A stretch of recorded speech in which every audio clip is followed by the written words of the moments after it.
You're listening to Write the Book Now interview and podcast show with host and creator Dr. Sharon H. Porter.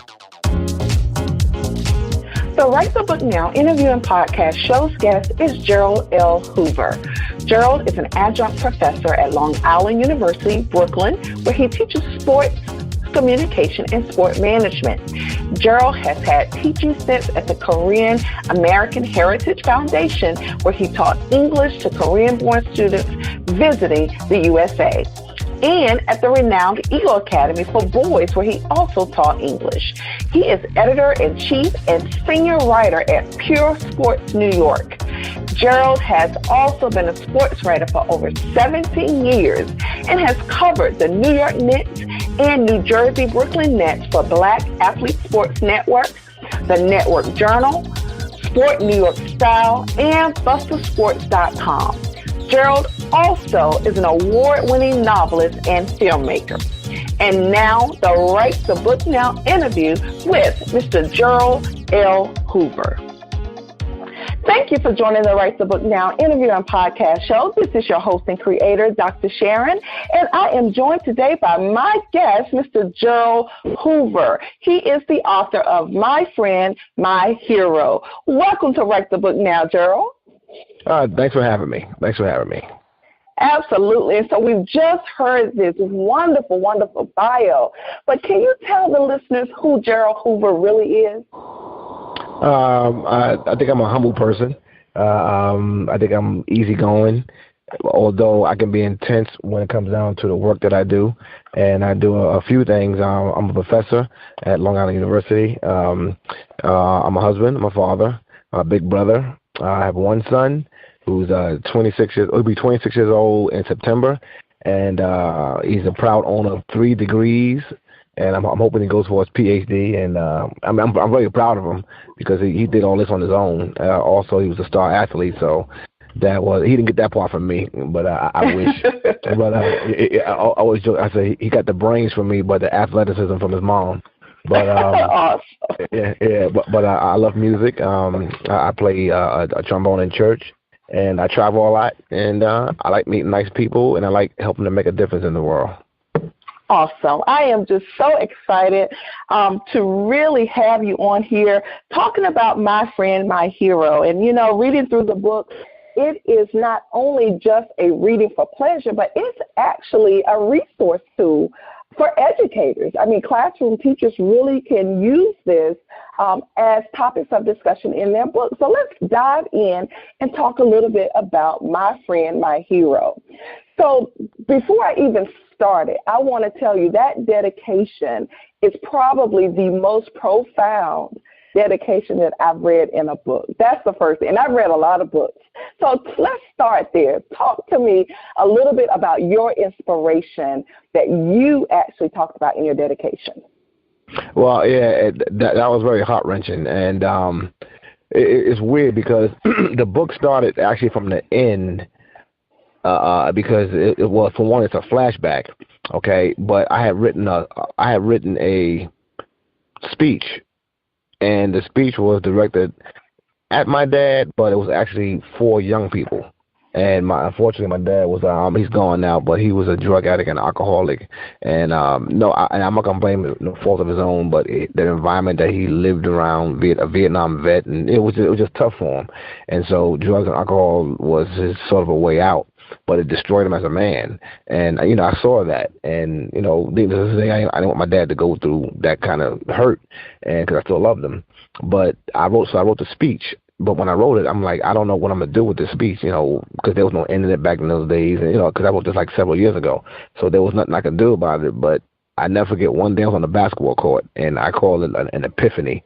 I was actually playing ball, and something hit me like a bolt of lightning, and it kind of like, write a book and put the speech with the book and let a character sort of live out that speech.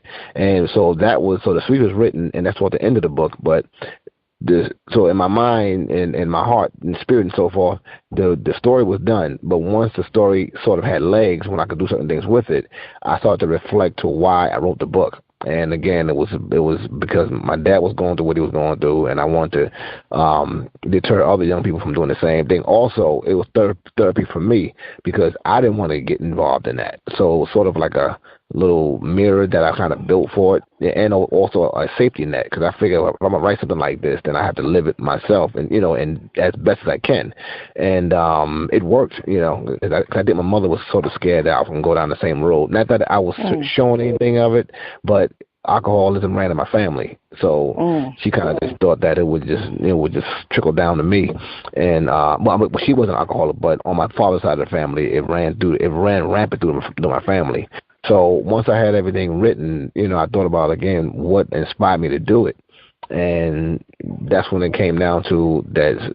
What happened with my dad? When I approached him, I was 22 years old, and I was like, because I was tired of seeing him, just be high and just have incidents in the street and all that kind of stuff. I was like, Dad, you gotta stop this. And but before I went to him, I made sure I had facts. I made sure I knew what was going on, how it started, how he started it, and all that kind of stuff. And of course, the people who got him on it were still alive and healthy and living their own lives, but he was the one who really got messed up, and that was a real bad thing of it all. And but again, that dedication really set the tone for the actual story. But it kind of let me reveal certain things of again why I wrote it, what I was trying to do, who I was trying to inspire, and and why I was trying to inspire them. And believe it or not, I'm not sure if you're going to ask me this question, but I can tell you it took me 9 years to get the book published, and I was rejected over 42 times, or over 40 times, but 42 to be exact. But it wasn't because it wasn't a good book, but for some reason, at that time, they kept telling me, your book is great, it's timely, it's this. I mean, they gave me all kinds of accolades, but they were always putting that last paragraph, unfortunately, it's not like our list. I'm like, okay, well, so what is this list? And this is before internet, and this is before self-publishing and all that kind of came about. Exactly. So I'm like, what's this list? So I never forget one day I was living in Mount Vernon, New York, and I got on the city bus and took a bus. It was about an hour ride up to White Plains, and I went to a bookstore. And there was a B. Dawson bookstore. That's how old it was. That's how way back we go. B. Dawson bookstore, and I went in there and sort of like patrolled the grounds like a security guard. And so I went into the young adult section, and I didn't see any books with my face on it. And I'm like, okay. That's the list. Matter of fact, I'm sorry, I did see one. It was a book by Ossie Davis, who I became connected with too. It was kind of funny how that happened. But I bought the book and read it. It's called Just Like Martin. He had wrote that book, and that was the only book that was on it with my face on it. So I think I still have that book too, if I'm not mistaken. Yeah, I still have it. But that's when I realized that the list was they don't think blacks are going to read the book. Now, mind you, it's written about a black experience, written by a black man, but it's not exclusively for blacks. No way in the world. So what I did was I decided, and my mother to this day swears that I invented this. I put essay questions and topics of discussion and behind them. So now. This is before I even built this curriculum that I have now, another curriculum. But I said to myself, well, if they're not going to come to the bookstores, I'll go to where they are. So my theory was have it so schools will get it and use it, because that's where most of the kids are anyway. Kids don't go to bookstores. That's another thing I discovered when I was at the bookstore, because I stayed there for like several hours. I didn't see any kids coming in on their own to buy books. Now I saw a few mothers bringing their daughter, and they were mainly white, but like maybe 3, maybe the most. But in other words, it wasn't a flood of young people buying books, and this was way back then. So I said, okay, where are kids congregated at? Well, you'll find kids in churches, you'll find kids in schools, more than anything, and you'll find them in after-school programs, boy clubs, and different things of that nature. So I said, well, there's no profanity and there's nothing hard in this book. Why not market it for them? And that was a blessing in disguise, because by me doing that, I never forget the first school I went to was down in your area, was in Washington, D.C. It was Easton High School. And a lady named Miss Braxton had invited me to her school. She was a teacher of 10th grade, I think it was, and that was in '92. Believe it or not, Wow. 92, 93, and she had me come for 3 years in a row. And wow. she had the kids buy the book because it wasn't bought by the school, but the kids invested $10. They bought the book, so she paid for me to come, and she bought the books, and these kids read the book. And that was an interesting thing. These kids, these 10th graders, and they all wrote me book reports. Wow. And some of the book reports are some of the most heartwarming book reports that you ever wanted to. And what I did like was when I would get a letter that said, I don't normally like to read books, but this one I couldn't put it down. And that went to show me if you give something relevant to these kids, they will engage in it. And so now my book is under the guise of not only realistic fiction, but it's cultural relevant literacy. Awesome. So I use my book as a selling point, saying cultural relevant literacy, and I'm just making inroads of it. And it's funny for me to have been rejected 40 some odd times. I am now in my 5th publication.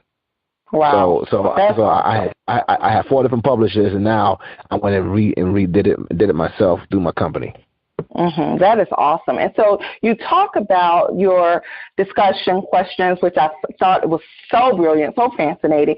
And so you actually built a curriculum around this book. And I think that is wonderful. And you're trying to get it into more schools, more school districts. So I think it's really wonderful.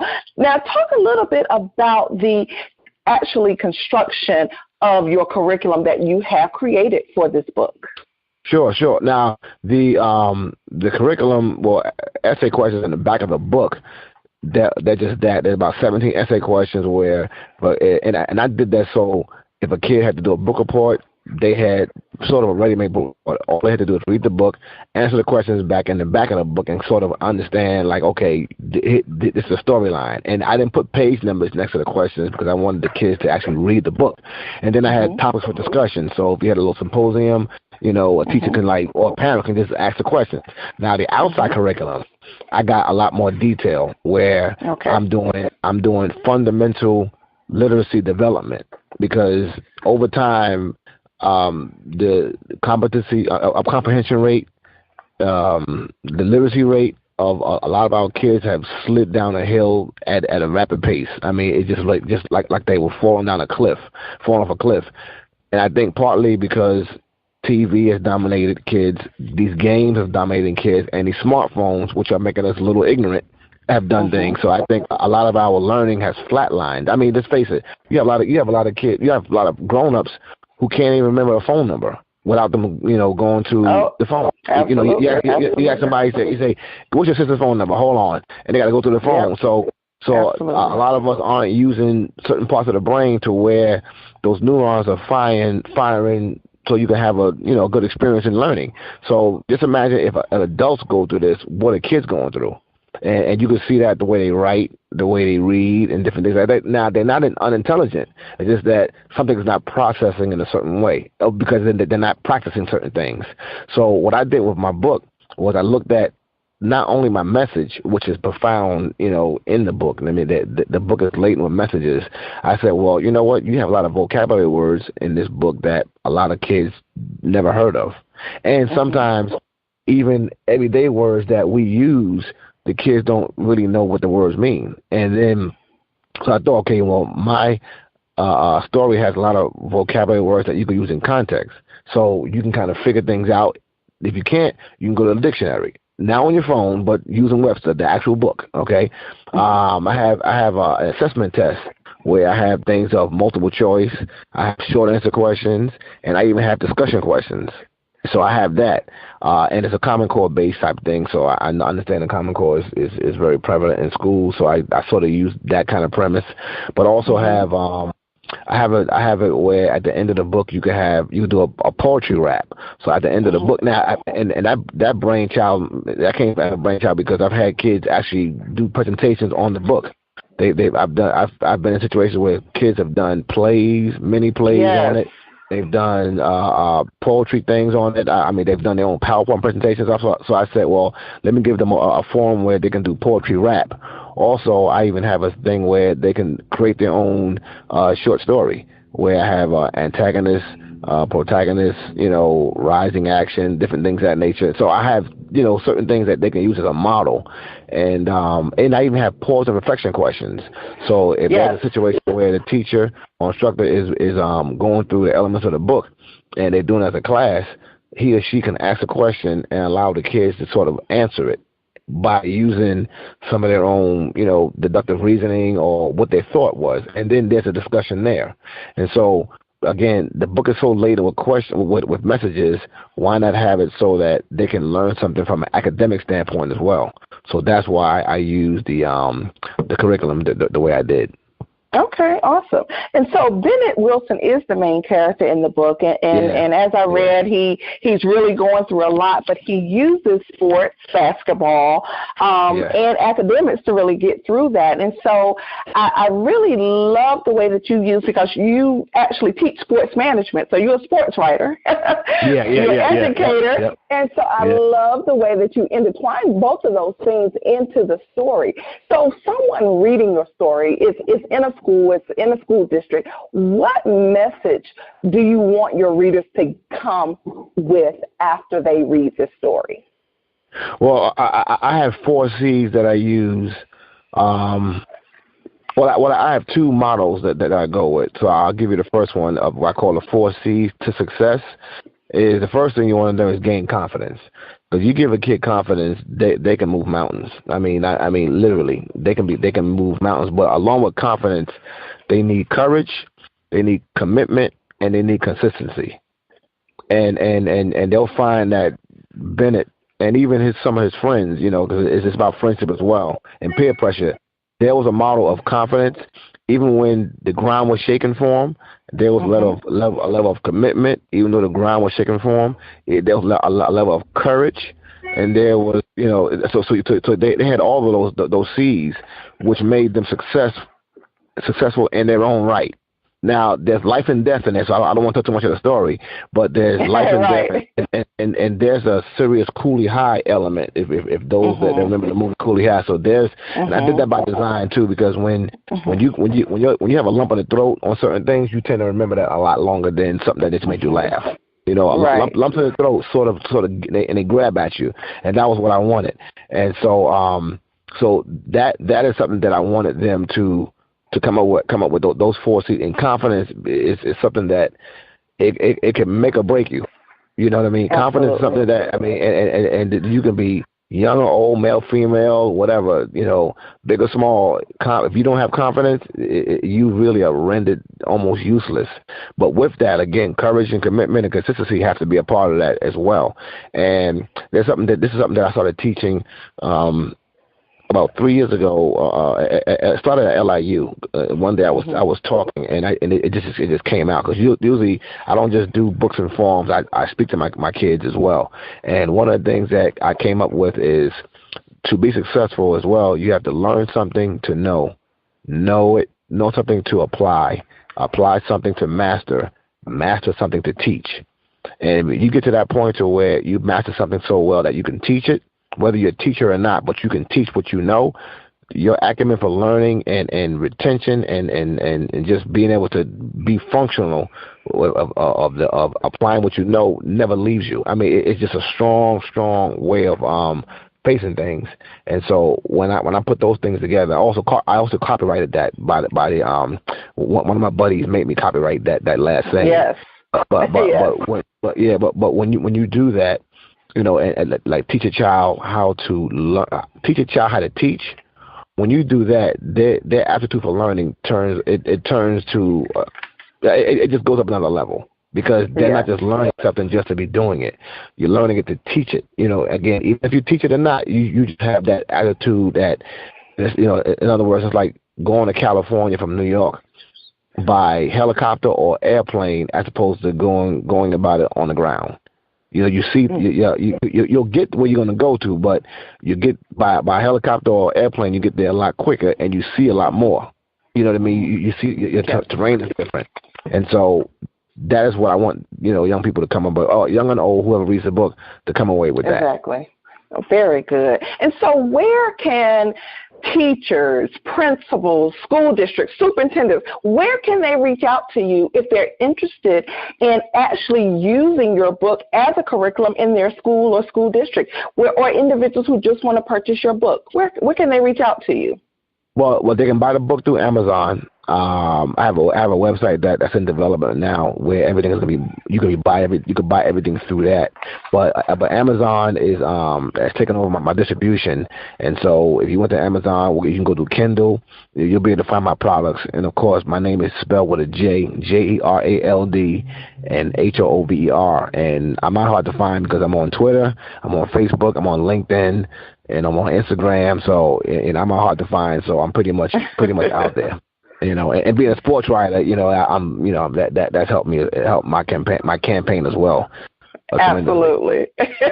Well, I tell you, I am just so grateful that you took the time out to come, and I just see wonderful things coming your way, Mr. Jerald Hoover. So I just want to say thank you so much for being our guest on Write the Book Now. Thank you. Thank you so much. Absolutely. And guys, this has been Dr. Sharon, the host and creator of Write the Book Now interview and podcast show, saying don't wait, write the book now. Thank you for joining another episode of Write the Book Now. If you are contemplating writing a book, don't wait. Write the book now with Dr. Sharon. Contact her at info@writethebooknow.com. Also, take a moment to follow us on social media at Write the Book Now.